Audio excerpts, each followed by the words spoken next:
দর্শক, আবারও সরাসরি ভোট গ্রহণ এবং সার্বিক পরিস্থিতি সম্পর্কে জানতে আমরা যুক্ত হচ্ছি ঠাকুরগাঁওয়ে আমাদের সহকর্মী শাকিল আহমেদের সাথে।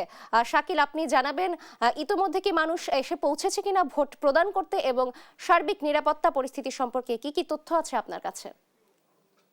ধন্যবাদ নাবিলা। একটু জানাতে চাই, উত্তরের জেলা ঠাকুরগাঁয়ে আজ ত্রয়োদশ জাতীয় সংসদ নির্বাচন অনুষ্ঠিত হতে যাচ্ছে। ঠাকুরগাঁও জেলা ৩টি সংসদীয় আসন নিয়ে গঠিত। আমি যদি একটু জানাই যে এই ৩টি আসনে ঠাকুরগাঁয়ে মোট ভোটার সংখ্যা হচ্ছে ১২,৫,৫১৭ জন। এর মধ্যে ঠাকুরগাঁও ১ আসনে ভোটার সংখ্যা ৫,০৭,২০০ জন, ঠাকুরগাঁও ২ আসনে ৩,৩৭,২৭৩ জন এবং ঠাকুরগাঁও ৩ আসনে যদি ভোটার সংখ্যা একটু জানাই, এখানে ভোটার সংখ্যা ৩,৬১,০৪৪ জন। এই ৩টি আসনের মধ্যে গুরুত্বপূর্ণ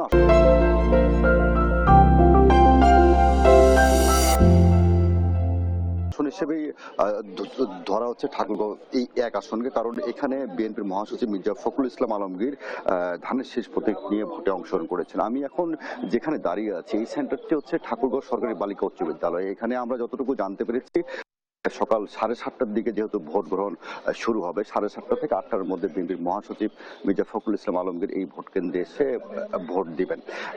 আমরা সকাল থেকে ভোট কেন্দ্রের সামনে দেখছি যে ভোটাররা অপেক্ষা করছেন ভোট দেওয়ার জন্য অধীর আগ্রহে, যে সারাদিন সুষ্ঠু পরিবেশের মধ্যে একটি ভোট অনুষ্ঠিত হবে এবং যাতে নির্বিঘ্নে ভোটাররা যেন প্রয়োগ করতে পারে সেই আশা করছেন।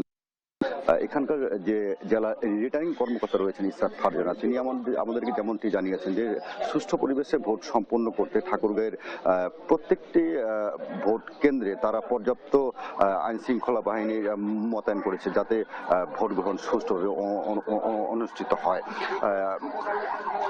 আমি যদি জানাই, এই ছিল ঠাকুরগাঁও থেকে সর্বশেষ ভোটের তথ্য। নাবিলা।